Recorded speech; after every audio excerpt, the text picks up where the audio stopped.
నమస్తే, welcome to mid day debate. నేను మురళి. జనసేన అధ్యక్షులు పవన్ కళ్యాణ్ ఢిల్లీ పర్యటన ఆసక్తి రేపుతోంది. బీజేపీ పెద్దల ఆహ్వానం మేరకు పవన్ కళ్యాణ్ నిన్న హస్తినకు చేరుకున్నారు. అక్కడ బీజేపీ జాతీయ పెద్దలతో భేటీ అయ్యారు. ఆంధ్రప్రదేశ్ వ్యవహారాలు పర్యవేక్షిస్తున్న కేంద్ర మంత్రి మురళీధరన్తో సమావేశమయ్యారు. ఈ భేటీలో Janasena political affairs committee chairman Nadendla Manohar కూడా పాల్గొన్నారు. తర్వాత బీజేపీ తరఫున దక్షిణాది రాష్ట్రాల వ్యవహారాలను పర్యవేక్షిస్తున్న సంఘటన మంత్రి శివ ప్రకాష్తో సుదీర్ఘ సమయం మంత్రాలు జరిపారు. దీంతో ఏపీ రాజకీయాల్లో కీలక అడుగులు పడుతున్నాయన్న సంకేతాలు వెలువడ్డాయి. పవన్ కళ్యాణ్తో గతంలో విశాఖపట్నంలో ప్రధానమంత్రి నరేంద్ర మోదీ ప్రత్యేకంగా సమావేశమైన తర్వాత ఆ స్థాయిలో జరుగుతున్న భేటీలు కావడంతో ప్రాధాన్యత పెరిగింది. ఇదే ఇవాల్టి మిడ్ డే డిబేట్.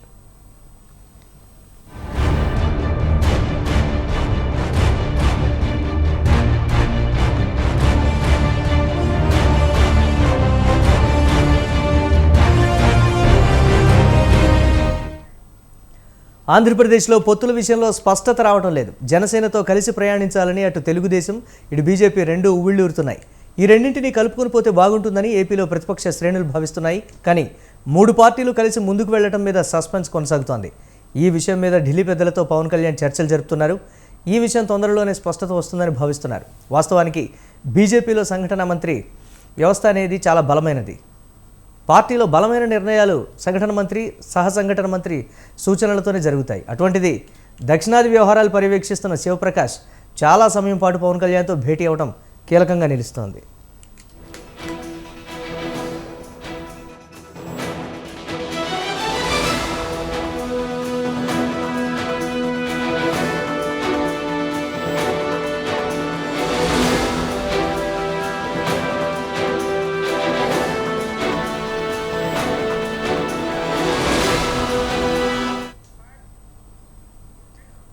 మొత్తం మీద జనసేన అధినేత ఢిల్లీ పర్యటన రాజకీయంగా కూడా ప్రకంపనలు రేపుతున్నటువంటి పరిస్థితి, ఒకంత ఆసక్తిని కూడా రేకెత్తిస్తున్నటువంటి పరిస్థితి.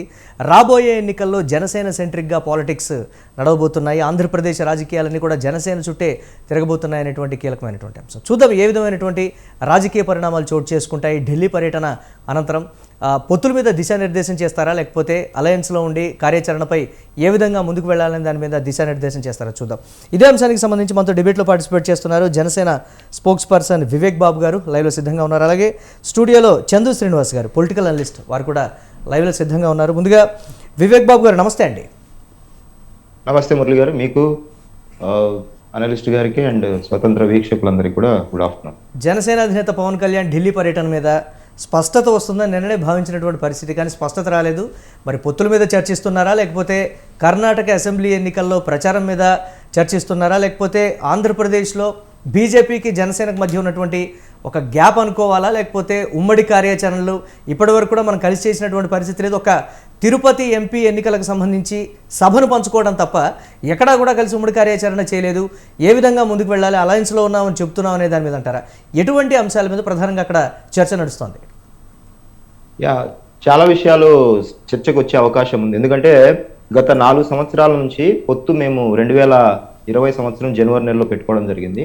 ఆ రోజు నుంచి రామతీర్థం ఘటన కొన్ని అంటే ఇద్దరం కలిసి చేసిన కార్యక్రమాల్లో రామతీర్థం ఘటన ఒకటి, అలాగే బీజేపీకి సంబంధించిన ఉప ఎన్నిక తిరుపతికి సంబంధించినవి కొన్ని అంశాలలో కలిసి మాట్లాడుకోవడం జరిగింది. కొన్ని అంశాలు అంటే వారి పార్టీ అజెండాలు వేరుగా ఉంటాయి, మా పార్టీ అజెండా వేరుగా ఉంటుంది. కాబట్టి ఉమ్మడి ప్రణాళికగా రాష్ట్ర ప్రయోజనాల దృష్ట్యా కొన్ని కార్యక్రమాలు చేయాలనుకున్నాము. అయితే అక్కడ అంటే కేంద్ర నాయకత్వం నుంచి మాకు గ్రీన్ సిగ్నల్ ఇచ్చినా సాక్షాత్తు మా అధినేత చెప్పడం జరిగింది మొన్న ఆవిర్భావ సభలో. కేంద్ర నాయకత్వం మాకు సహకరిస్తున్నప్పటికీ రాష్ట్ర నాయకత్వం నుంచి కొంచెం మాకు డిస్టర్బెన్సెస్ జరిగింది. ఇదే విషయము గత 2-3 సంవత్సరాల నుంచి రోడ్ మ్యాప్ అని అంతకుముందు ఆవిర్భావ సభలో ఎందుకు అన్నారంటే, వైసీపీ వాళ్ళకి చాలా మందికి నోటికి వచ్చిన పూతలన్నీ కూస్తూ ఉంటారు. దానికి వివరణ చాలాసార్లు ఇవ్వడం జరిగింది, మరోసారి ఇస్తున్నాను.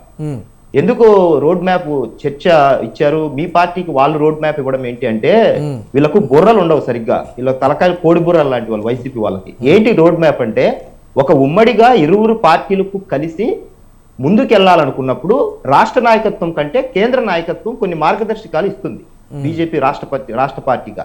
సో ఆ గైడ్ లైన్స్ పైన వాళ్ళు ఇచ్చారు, మీరు ఉమ్మడిగా కొన్ని కార్యక్రమాలు చేయండి అని. ఆ బీజేపీ కేంద్ర బీజేపీ పార్టీ ఇచ్చిన రోడ్ మ్యాప్ ఏదైతే ఉందో కింద రాష్ట్ర నాయకత్వం దాన్ని అమలుపరచలేదు.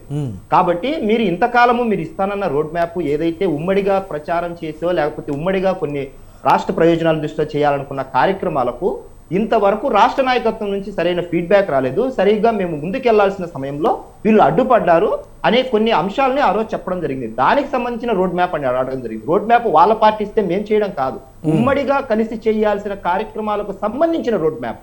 మా పార్టీకి వాళ్ళు ఎందుకు ఇస్తారు రోడ్ మ్యాప్? మా పార్టీ మేము నడుపుకుంటాం. ఉమ్మడిగా రాష్ట్ర ప్రయోజనాల దృష్ట్యా చేయాల్సిన కార్యక్రమాలకి ఏమేమి ముందుకెళ్ళాలి, ఏ కార్యక్రమాలు తీసుకుని వెళ్ళాలి, ప్రజలకు డిస్టర్బ్ గా చేస్తున్న ఈ అధికార పార్టీ యొక్క ఆలోచనలకు రెండు పార్టీలు కలిసి చేయాల్సిన కార్యక్రమాలకి మేము రోడ్ మ్యాప్ అంటే కేంద్ర నాయకత్వం ఆ రోజు ఒప్పుకున్నది. మీరిద్దరు కలిసి ఈ విధంగా ముందుకెళ్ళండి, ఈ విధమైన కార్యక్రమాలు చేస్తే బాగుంటుందని. దానికి మా అధినేత అక్కడ ఒప్పుకోవడం జరిగింది. కానీ ఇక్కడ రాష్ట్ర నాయకత్వము సహకరించలేదనే విషయాన్ని రోడ్ మ్యాప్ అనే మాటను వాడడం జరిగింది.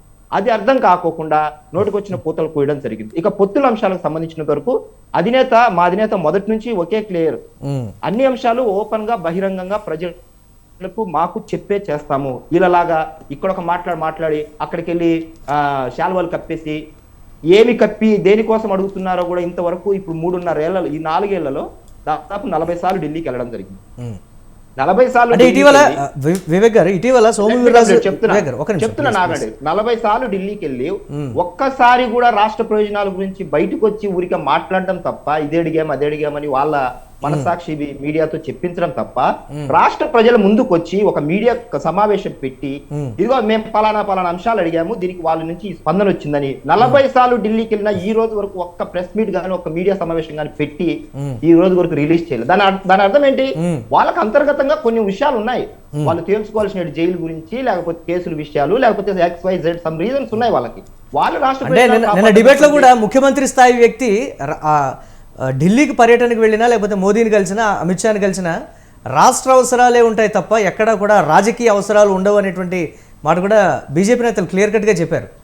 వాళ్ళు ఎక్కడా కూడా ఆ అంశాలకు సంబంధించి ఆ స్థాయి వ్యక్తులు మాట్లాడరు. పార్టీలకు సంబంధించి ఏమైనా మాట్లాడేది ఉంటే నడ్డా కానీ ఇతరులు అట్లా జాతీయ అధ్యక్షులు వాళ్ళు మాట్లాడతారు తప్ప ఎవరు కూడా మాట్లాడరు అనేటువంటి మాట కూడా చెప్పారు బీజేపీ నేతలు.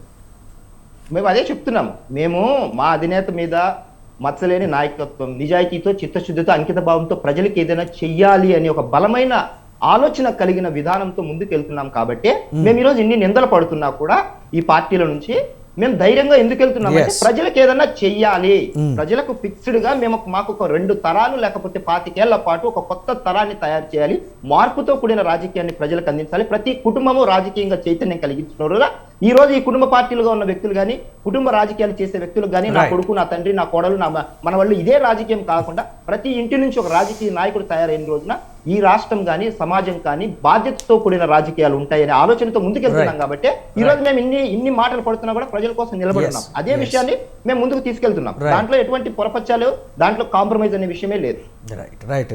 రైట్ ఇక చందు శ్రీనివాస్ గారు ఉన్నారు, పొలిటికల్ అనలిస్ట్, వారితో కూడా మాట్లాడదాం. శ్రీనివాస్ గారు నమస్తే అండి. నమస్కారం. పవన్ కళ్యాణ్ ఢిల్లీ పర్యటన ఒకంత ఆసక్తి, 2 పార్టీల్లో గుబులు అనేటువంటి మాట కూడా చెప్పినటువంటి పరిస్థితి ఉంది. జనసేన కీలక నేత ఇటు వైఎస్ఆర్సీపీ, ఇటు టీడీపీలో కూడా గుబులు రేగుతోంది. పొత్తుల మీద ఎటువంటి దిశానిర్దేశం చేస్తుంది బీజేపీ అగ్రనాయకత్వం పవన్ కళ్యాణ్కి అనేటువంటి మాట ఏంటి? అసలు ఢిల్లీలో ఏం జరుగుతుంది జనసేన అధినేత చుట్టూ అనేటువంటి మాట అంటే 4 సంవత్సరాలు పొత్తులు దోబూచులాట్లో ఆ క్రమంలో జనసేనకు కానీ, అటు బీజేపీకి కానీ, ప్రజలకు కానీ 3, 4, 5 ఈ 3 తేదీలు చాలా కీలకం. అంటే నిన్న, ఈరోజు, రేపు.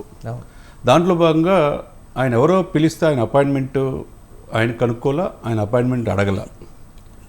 ఆయన అపాయింట్మెంట్ అడిగితే ఎప్పుడో మోడీ గారిని అడిగేవాళ్ళు. ఆయనకి అతనికి 10 సంవత్సరాల స్నేహం ఉంది కాబట్టి ఎప్పుడు కూడా పవన్ కళ్యాణ్కి ఉన్న చరిష్మా, దక్షిణ భారతదేశాల్లో ఆయనతో పాటు ఫ్లైట్లో ఎలక్షన్లో క్యాంపెయిన్ చేసిన వ్యక్తి పవన్ కళ్యాణ్. కాబట్టి ఇక హైదరాబాద్లో ఉన్న ఎల్బీ స్టేడియంలో కూడా కొన్ని లక్షల మంది పవన్ కళ్యాణ్ అభిమానులు స్వయంగా మోడీ గారు చూశారు. కాబట్టి ప్రజల్లో ఆయనకి ఎంత ఫాలోయింగ్ ఉందని తెలుసు, అతన్ని ఏ విధంగా ఉపయోగించుకోవాలో కూడా తెలుసు బీజేపీ అధిష్టానికి. ఆ సమయం కోసం ఇన్ని రోజులు వెయిట్ చేశారు. ఆయన ఉదయపూర్లో ఉంటే ఆయన పిలుపు మేరకు డైరెక్ట్గా ఉదయపూర్ నుంచి ఢిల్లీ వెళ్ళటం జరిగింది. ఈరోజు నిన్న జరిగింది అంతా కూడా మీడియా ముఖంగా చూస్తే మురళీధరన్ అంటే యాక్చువల్గా రాష్ట్ర అధ్యక్షుడు సోమవీర్రాజుకు కూడా తెలియదు ఈ యొక్క అపాయింట్మెంట్. పొత్తులు వాళ్ళు కాదు నిర్ణయం చేసేది, పొత్తులంతా నిర్ణయం చేసేది సెంట్రల్ పరిధిలో ఉంటుంది. దానికి మురళీధరన్ ఇన్ఛార్జ్ మంత్రి గారు ఆయన ఇంట్లో నిన్న మనోహర్ గారు వీళ్ళిద్దరు కలవటం, చాలా ఆహ్లాదకరమైన వాతావరణంలో జరగటం, ఈరోజు మార్నింగ్ బ్రేక్ఫాస్ట్కి కూడా ఇన్వైట్ చేయటం, నిన్న పనిలో భాగంగా షకావత్ గారిని పోలవరం పూర్తి చేయాలని చెప్పి రిప్రజెంటేషన్ ఇటు ఒక సిస్టమేటిక్గా జరిగింది. ఇది ఎక్కడ కూడా లీక్ కాకుండా ఒక సిస్టమేటిక్గా జరుగుతుంది. ఇదంతా ఏంటంటే జనసేనతో కలయిక కోసమే బీజేపీ ప్రాధాన్యత ఇస్తుంది. జనసేన అధ్యక్షుడు పవన్ కళ్యాణ్ 10 సంవత్సరాల నుంచి ఒక ఎమ్మెల్యే కాకపోయినా విపరీతమైన ప్రజల్లో ప్రజాదరణ ఉంది కాబట్టి మోడీ గారు వైజాగ్ వచ్చినప్పుడు 45 నిమిషాలు ఆయనకి అపాయింట్మెంట్ ఇవ్వడం జరిగింది. అంటే ఆయన అవసరం ఏంటనేది తెలుగు రాష్ట్రాల్లో నాకు కాకుండా ముఖ్యంగా రేపు కర్ణాటకలో జరగబోయే ఎలక్షన్స్ మీద వాళ్ళు దృష్టి పెట్టారు.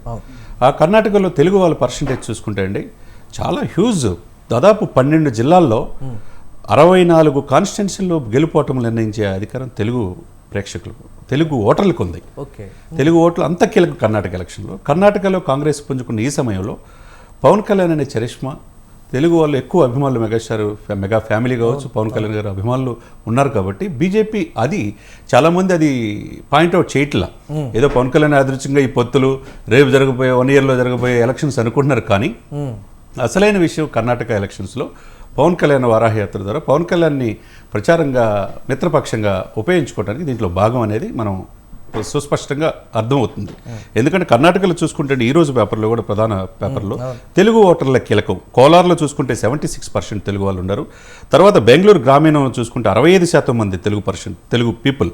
రాయచూరులో 64%, ఉమ్మడి బళ్ళారిలో 63%, చిక్మల్లాపూర్లో 49%, బెంగళూరు నగరంలో 49%, కొప్పల్లో కూడా 43%. అంటే మొత్తం కలిపి 64 స్థానాల్లో గెలుపు ఓటములు అనేది తెలుగు వాళ్ళ చేతుల్లో ఉన్నది. ఇది ఐటీ పీపుల్ కావచ్చు, ఇండస్ట్రియలిస్టులు కావచ్చు, రాజకీయాల్లో కొంతమంది ఉన్నవాళ్ళు కావచ్చు.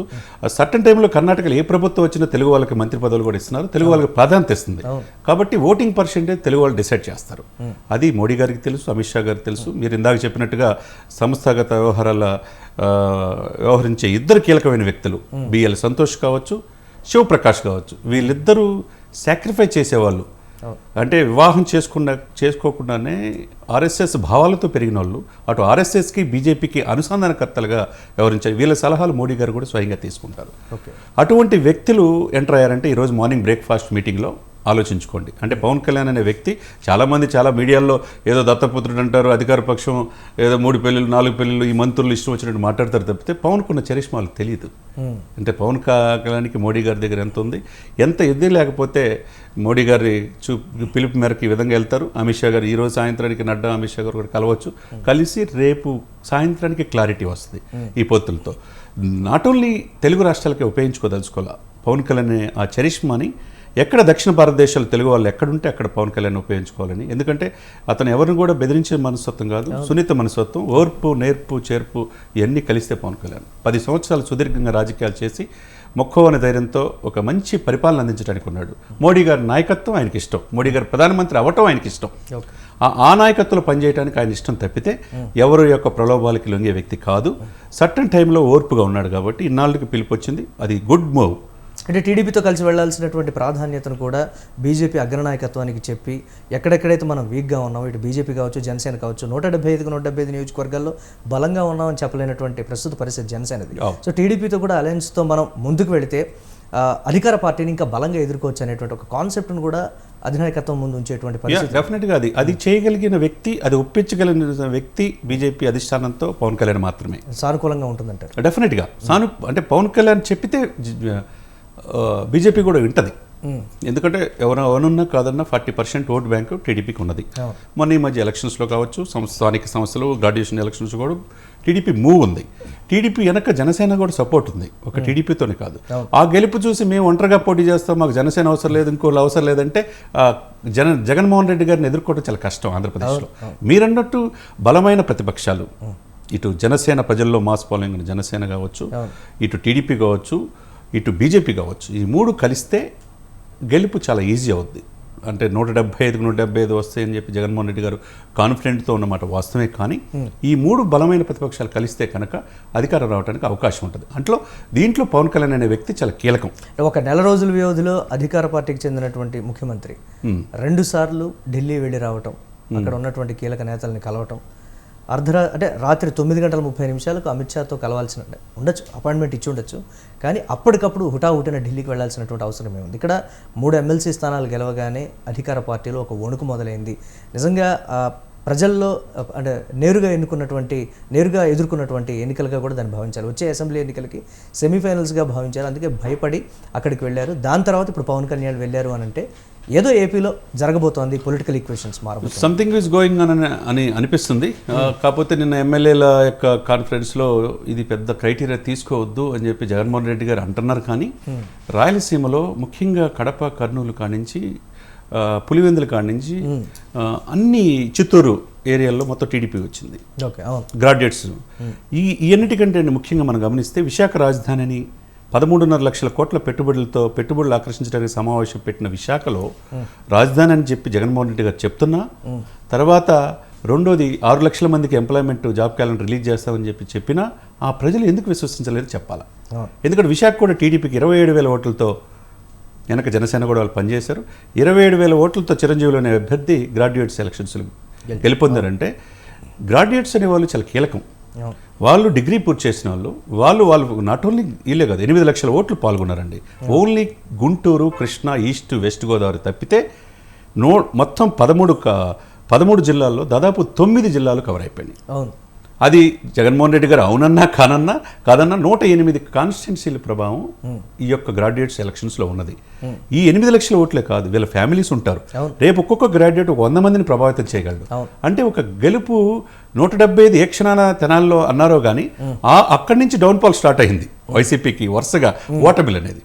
ఈ ఓటమిల్ని క్రైటీరియాగా తీసుకొని టీడీపీ పొగిపోవాల్సిన అవసరం లేదు. ఆ సర్టన్ టైంలో మిగతా ప్రధాన ప్రతిపక్షాలను కలుపుకొని వెళితే తప్పితే జగన్మోహన్ రెడ్డి అంత తక్కువ అంచనా వేయడానికి లేదు. అంటే జనసేన అధినేత మీద ఎప్పుడు కూడా అధికార పార్టీ ఒక మైండ్ గేమ్ ప్రదర్శిస్తూ ఉంటుంది. 175 నియోజకవర్గాల్లో దమ్ముంటే పోటీ చేయండి అనేటువంటి మాట. ఎక్కడ టీడీపీతో అలయన్స్ అవుతుందా అనేటువంటి ఒక భయం కూడా అధికార పార్టీలో క్లియర్గా కనపడుతుంది. మైండ్ గేమ్ ఆడేటువంటి ప్రస్తుత పరిస్థితులు ఉన్నాయి. దీన్ని ఎలా చూడాలంటే అది కరెక్టే అండి.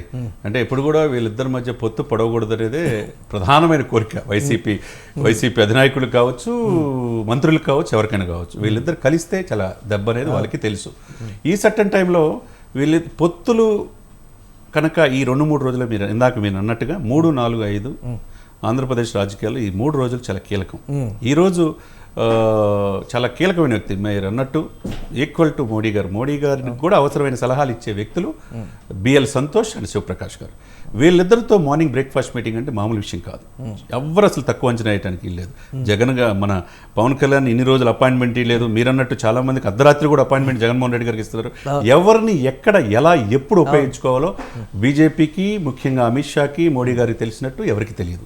ఆల్మోస్ట్ 25 స్టేట్స్ బీజేపీ హస్తగతం అయిపోయింది, కాషామయం అయిపోయింది. ఇంకా ఏమున్నాయి సార్?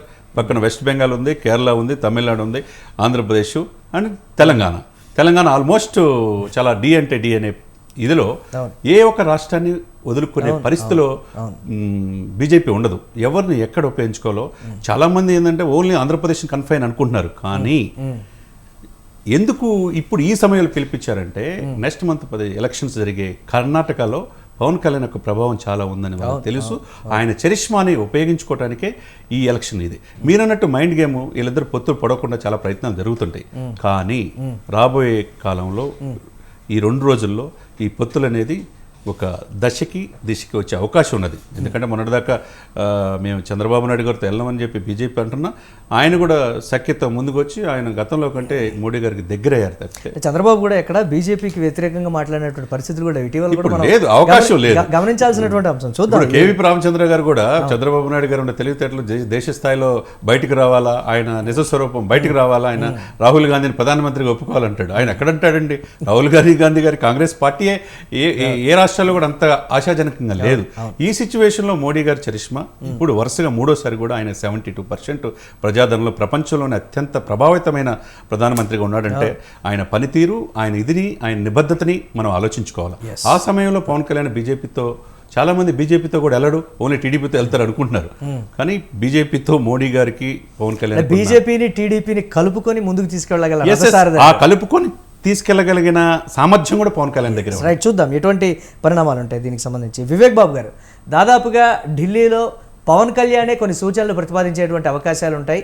ఆంధ్రప్రదేశ్ రాజకీయాల్లో టీడీపీని కలుపుకుపోవాల్సినటువంటి అవసరానికి సంబంధించి కావచ్చు, లేకపోతే ఇప్పుడున్నటువంటి పరిస్థితుల్లో 175కి 170 స్థానాల్లో బీజేపీ జనసేన అలయన్స్తో ముందుకు వెళ్ళినా కానీ కొన్ని స్థానాలు అవునన్నా కాదన్నా కానీ కొన్ని స్థానాలు టీడీపీకి వైసీపీకి బలంగా ఉన్నటువంటి పరిస్థితి. అటువంటి స్థానాల్లో కూడా మనం గెలిచి అధికార పార్టీకి గట్టి సమాధానం చెప్పాలంటే టీడీపీతో కూడా మనం అలయన్స్లో ముందుకు వెళితేనే బాగుంటుంది అనేటువంటి ఒక సూచనని అధినాయకత్వం ముందు పెట్టేటువంటి అవకాశాలు పార్టీలో దీనికి సంబంధించి ఏమైనా అంతర్గతంగా చర్చ జరిగిందా వివేక్ గారు? అప్డేట్ చేయండి దీని మీద. యాక్చువల్గా పొత్తుల గురించి మేము ఆల్రెడీ గత సంవత్సరము విపక్ష ఓటు చేయకూడదనే ఆలోచన మా అధినేత చెప్పారు. అండ్ ఈసారి ఆవిర్భావ సభలో కూడా విపక్ష ఓటు చీలితే ఎలాగా, చీలకపోతే ఎలాగనే ఆలోచనను కూడా చెప్పడం జరిగింది. మా పార్టీ అధినేతగా ఆయన ఆలోచనను ఆల్రెడీ చెప్పడం జరిగింది. ఎందుకంటే ఈ దుర్మార్గమైన పార్టీ ఏదైతే 150కి వచ్చి అసలు ప్రతిపక్షాలు అవసరమే లేకోకుండా పరిపాలన చేస్తారనే ఆలోచనతో ప్రజలు ఇచ్చిన తీర్పుని అపహాస్యం చేస్తూ ఏదైతే మన ప్రజావేదికను కూల్చడంతో మొదలుపెట్టిన ప్రభుత్వము మంచితో మొదలు పెట్టకుండా చెడుతో మొదలుపెట్టి భవన నిర్మాణ కార్మికుల పొట్ట కొట్టి 90 లక్షల మంది ప్రత్యక్షంగా పరోక్షంగా వారి కడుపు కొట్టి ఆ రోజు నుంచి మొదలు పెడితే ఈ రోజు వరకు ఈ ప్రభుత్వం చేసిన దుర్మార్గాలు కొన్ని వందల్లో ఉన్నాయి. అంటే రూల్ ఆఫ్ లా అంటూ సాక్షాత్తు హైకోర్టు న్యాయమూర్తులు కూడా ఈ రాష్ట్రంలో పనిచేస్తుందా అని అడిగేంత వరకు తీసుకొచ్చిన ఈ రాష్ట్ర ప్రభుత్వం యొక్క దమనకాండని ఖచ్చితంగా ఇంటికి పంపించాలనేది జనసేన పార్టీ అధినేతగా మా పార్టీ నిర్ణయం. అది అయితే ఇందులో ఏ పార్టీలు కలిసి వస్తాయి, లేకపోతే అందులో మా భాగస్వామ్యం ఎంత అనేది అది కూడా మా అధినేత ఆల్రెడీ చెప్పడం జరిగింది. గౌరవమైన మా పార్టీకి, మా కార్యకర్తలకు, మా నాయకులకు గౌరవం. అంటే జనసేన అధికార పార్టీ మీద దూకుడుగా వెళుతోంది. బీజేపీని కూడా కలుపుకొని బీజేపీ కూడా ఆ స్థాయిలో జనసేనతో కలిసి ఉమ్మడిగా పోరాడేటువంటి పరిస్థితులు భవిష్యత్తులో ఉంటాయంటారు. ఇప్పటివరకు కూడా ఆ తిరుపతి ఎంపీ సభలో మాత్రమే కలిసికట్టుగా వేదికను పంచుకున్నటువంటి పరిస్థితిని చూశారు. అటు జనసేన కార్యకర్తలు కావచ్చు, లేకపోతే బీజేపీ కార్యకర్తలు కావచ్చు. ఉమ్మడిగా చేస్తే బాగుంటుంది, ఇంకా బలంగా టీడీపీ కన్నా కూడా బలమైనటువంటి పోరాటం అనేది మనం చేయగలమనేటువంటి ఒక సంకేతాన్ని ప్రజల్లోకి పంపించినట్లుగా ఉంటుంది. ఆ దిశగా ఢిల్లీ పర్యటనలో ఉన్నటువంటి కొంచెం గ్యాప్ కావచ్చు, ఇతరత్ర కావచ్చు, వాటన్నిటి కూడా ఫిల్ చేసేటువంటి అవకాశాలు ఉంటాయా? మురళి గారు, మీరు ఒక విషయాన్ని మర్చిపోతున్నారు. పోరాటాల విషయంలో గత 3.5 సంవత్సరాలుగా టీడీపీ కాడి వదిలేస్తే జనసేన పార్టీనే భవన నిర్మాణ కార్మికుల నుంచి ఈ రోజు వరకు ప్రజల సమస్యల మీద ఎగ్జిస్టింగ్ గా ప్రతి అంశంలో రోడ్డు మీద నిలబడింది. కరోనా టైంలో కూడా ఇంక్లూడింగ్ 40 ఏళ్ల అనుభవం కలిగిన టీడీపీ పార్టీ కాడే వదిలేసి స్థానిక సంస్థల్లో బాయ్కాట్ అంటూ మేము ఈ ప్రభుత్వంతో తట్టుకోలేక బాయ్కాట్ చేస్తున్నామని వదిలేసి వెళ్ళిపోయారు. అప్పుడు కూడా నిలబడింది. వివేక్ గారు, జనసేన పోరాటాలకు సంబంధించి ఎక్కడా అది ప్రశ్నిస్తున్నట్లుగా దాని గురించి చెప్పడం లేదు. ఉమ్మడిగా ఒక మాట ప్లీజ్. ఉమ్మడిగా పోరాటం చేస్తే ఇప్పటి వరకు కూడా ఇటు అధికార పార్టీ కావచ్చు, లేకపోతే భారతీయ జనతా పార్టీ, లేకపోతే జనసేన కార్యకర్తలు కావచ్చు, ఒక క్లారిటీ ఉంటుంది. ఎందుకు ఇరు పార్టీలు అలయన్స్లో ఉన్నామని చెప్పుకుంటున్నాం కానీ ఉమ్మడిగా ఎందుకు ముందుకు వెళ్ళలేకపోతున్నాం? ఇప్పుడు వెళుతున్నటువంటి ఒక నిమిషం, ఢిల్లీకి వెళ్ళినటువంటి పరిస్థితుల్లో రాష్ట్ర నాయకత్వానికి కూడా సమాచారం లేదు అని అంటే, నేరుగా అగ్రనాయకత్వం మాత్రమే రాష్ట్ర నాయకత్వాన్ని నడిపిస్తుంది అంటే అది ఓకే, దానికి సంగతి పక్కన పెడితే అలయన్స్లో ఉన్నామని చెప్పినప్పుడు కూడా రాష్ట్ర నాయకత్వానికి సమాచారం లేదు అని అంటే ఈ గ్యాప్ మాత్రమే జనసేన బీజేపీ కలిసికట్టుగా ముందుకు వెళ్ళడానికి కావాల్సినటువంటి ఆటంకం క్రియేట్ చేస్తోంది అనేటువంటి మాట వాస్తవం కదా ఇది? నేను ఇందాక ఓపెనింగ్ లో చెప్పినట్టు మేము సిద్ధంగానే ఉన్నాం. ఏది కేంద్ర నాయకత్వం ఏదైతే 2020 జనవరి నెలలో పొత్తు పెట్టుకున్నప్పుడు అమరావతి రాజధానిగా ఉండాలనేది ఒక కీలకమైన నిర్ణయంగా ఆ అంశంతోనే పొత్తుకెళ్లడం జరిగింది. అది ఆగిపోయింది. అమరావతి రాజధానిగా ఉండాలనేది కూడా మా అధినేత ఆలోచన. ఎందుకంటే పార్టీలు మారినప్పుడల్లా రాజధానులు మార్చుకుంటా వెళ్తే కోరుకున్న వ్యక్తికి ప్రభుత్వం వస్తే ఆ ప్రభుత్వం వాళ్ళ ఊర్లో రాజధాని పెట్టుకుంటామంటే కుదరదు. సో ఆ ఆలోచనతో ఆ రోజు పొత్తు పెట్టుకోవడం జరిగింది. అయితే ఆ రోజు నుంచి రాష్ట్ర నాయకత్వం అనేది కలిసి రాలేదు అనేది మా ఆలోచన. అంటే అన్ని విషయాలకు ఇప్పుడు మేము కొన్ని ఆలోచనలు ముందర పెడతాము, వాళ్ళు కొన్ని ఆలోచనలు ముందర పెడతారు. సమిష్టిగా కలిసి చేయాల్సిన కార్యక్రమాలలో ముందుకు రాలేదు. దానికే రోడ్ మ్యాప్ అడగడం. అంటే ఏం చెప్పినా గానీ కేంద్ర నాయకత్వం మాకు దిశానిర్దేశం చేయలేదు అని రాష్ట్ర నాయకత్వం చెప్తున్నటువంటి మాట. అంటే కేంద్ర నాయకత్వమే వాళ్ళకి డైరెక్షన్ ఇవ్వలేదంటారా? కలిసి రాలేదు కాబట్టి అది వాళ్ళిద్దరు తెలుసుకోవాల్సిన విషయం. మేము ఒక మిత్రపక్షంగా రాష్ట్ర ప్రయోజనాల దృష్ట్యా బీజేపీ కలిసి చేసే కార్యక్రమాలలో ఇరువురం కలిసి చేస్తే బాగుంటుందనేది మా ఆలోచన అండ్ మా పార్టీ విధానం కూడా. అది ఏదైనా ఉమ్మడిగా చేస్తే బలం వస్తుంది. ఇప్పుడు స్టీల్ ప్లాంట్ విషయంలో ఉమ్మడిగా కలిసి రండి పోరాడదామని మా అధినేత చెప్పాడు. సాక్షాత్తు బీజేపీ మిత్రపక్షంగా ఉండి ఎవరైనా చెప్పగలరు అలాగా? ముస్లింల మీద దాడి జరిగితే నేను బీజేపీని వదిలేస్తానని అన్నారు. చెప్పగలరు ఎవరైనా అలాగా మిత్రపక్షంగా ఉండి? చెప్పగలరు అలాంటి మాట ఎవరైనా? టీడీపీ చెప్పగలదా లేకపోతే వైసీపీ చెప్పగలదా? చెప్పలేరు. నేను అంటున్నాను ఏంటంటే అంత ధైర్యంతో ప్రజల పక్షాన నిలబడిగిన సత్తా ఉన్న నాయకుడు కాబట్టి, ఆయన నిజాయితీ తెలుసు కాబట్టి బీజేపీ కేంద్ర నాయకత్వం ఆయన ఎప్పటికైనా ఏ క్షణమైనా దగ్గర తీసుకుంటుంది. దానికి తగినట్టు అనుగుణంగా రాష్ట్ర నాయకత్వం కూడా కలిసి వచ్చినట్టు ఈ 3.5 ఏళ్లలో బాగుండేది అనేది మా ఆలోచన.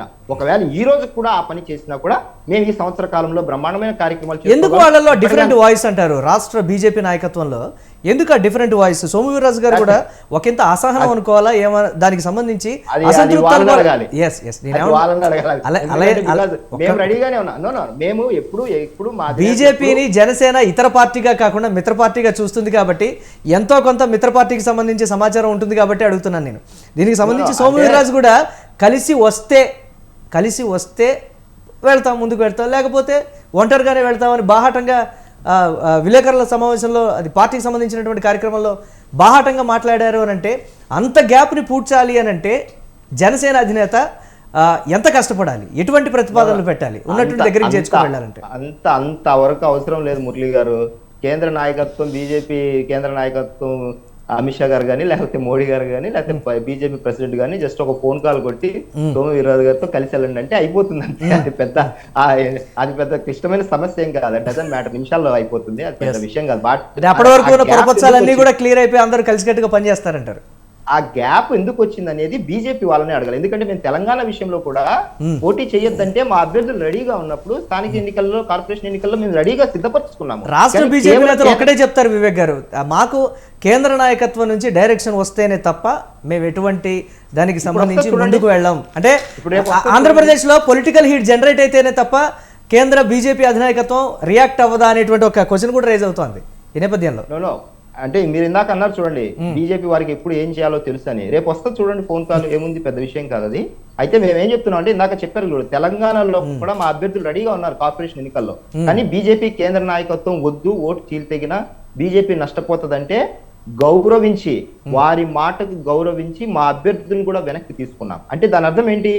మేము ఎంత గౌరవం ఇస్తున్నాము కేంద్ర నాయకత్వానికి కానీ బీజేపీ వారు అడిగిన ఏ విషయానికైనా అనేది చెప్తున్నాను నేను. అంటే అంత గౌరవిస్తాం ఎవరినైనా మేము. మా అధినేత ఆలోచన అలా ఉంటది. ఇట్లా మాటలు మార్చి అవసరానికి చెయ్యము, గౌరవంగానే ఏదైనా తీసుకుంటామో అదే గౌరవాన్ని ఆశిస్తాం. అలా ఆశించినప్పుడు మేము తీసుకునే నిర్ణయాలు మా అధినేత ఆ రేంజ్ లోనే తీసుకుంటారని చెప్పారు. రైట్, ఫైనల్ గా 1 minute లో కంక్లూడ్ చేయండి శ్రీనివాస్ గారు. ఎటువంటి నిర్ణయంతో పవన్ కళ్యాణ్ ఢిల్లీ నుంచి వస్తారు? ఆయన ఉమ్మడి సీఎం అభ్యర్థి ఆంధ్రప్రదేశ్కి. ఎందుకంటే no doubt at all sir.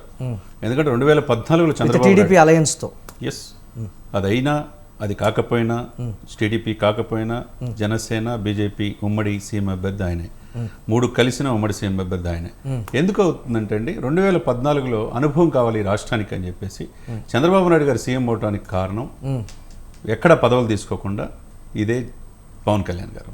2014లో విడిగా పోటీ చేసినప్పుడు గాజువాక, భీమవరం పోటీ చేసిన బలమైన అభ్యర్థుల్ని పెట్టి ఓడించింది కూడా ఇదే టీడీపీ. ఒక్క వ్యక్తి కూడా అసెంబ్లీలో అడుగు పెట్టకపోయినా 10 సంవత్సరాలు కాపాడుతా. మీరు అన్నట్టు ఎప్పుడు కూడా కౌలు రైతులు కావచ్చు, ఏ కార్మికులు కావచ్చు, యాక్చువల్గా చూసుకుంటే టీడీపీ కంటే ఎక్కువగా ప్రజల్లో పవన్ కళ్యాణ్ గారు ఉన్నారు. జనసేన అంటే ఇక్కడ ఉన్నటువంటి గొప్పతనం ఏంటంటే, టీడీపీతో అలయన్స్ లో ఉన్నప్పుడు కూడా అల్టిమేటం జారీ చేసినటువంటి పరిస్థితులు ఉంది. ఉద్దానం విషయంలో కావచ్చు, ఇతరత్ర విషయంలో కావచ్చు. చూద్దాం. ఈ పాయింట్ ఆఫ్ వ్యూలో చూసుకుంటే 2014 ఆయన సాక్రిఫైస్ చేశాడు కాబట్టి, 2019లో ఆయన ఓడించి ఒక ఎమ్మెల్యే కాబట్టి పార్టీని బతికించుకున్నాడు కాబట్టి, 2024లో ఉమ్మడి సీఎం అభ్యర్థిగా పవన్ కళ్యాణ్. జనసేన నేతలు మాత్రం అదే ఎక్కువగా కూడా చెప్తున్నారు, ఈసారి మాత్రం సాక్రిఫైస్ చేయొద్దు, ఉమ్మడి సీఎం అభ్యర్థిగా మీరే ఉండాలనేటువంటి మాట కూడా కీలక నేతలు చెప్పినటువంటి పరిస్థితి ఉంది. Right, thank you Chandu Srinivas గారు, వివేక్ బాబు గారు, మీడియా డిబేట్లో పార్టిసిపేట్ చేసినందుకు. మొత్తం మీద జనసేన అధినేత ఢిల్లీ పర్యటన ఆశాంతం కూడా ఆసక్తి రేపుతున్నటువంటి పరిస్థితి ఉంది. రేపు కీలక నిర్ణయంతో జనసేన అధినేత పవన్ కళ్యాణ్ హైదరాబాద్ వస్తారనేటువంటి మాట వినిపిస్తోంది. ఇది వాల్టి mid day debate. Keep watching స్వతంత్ర.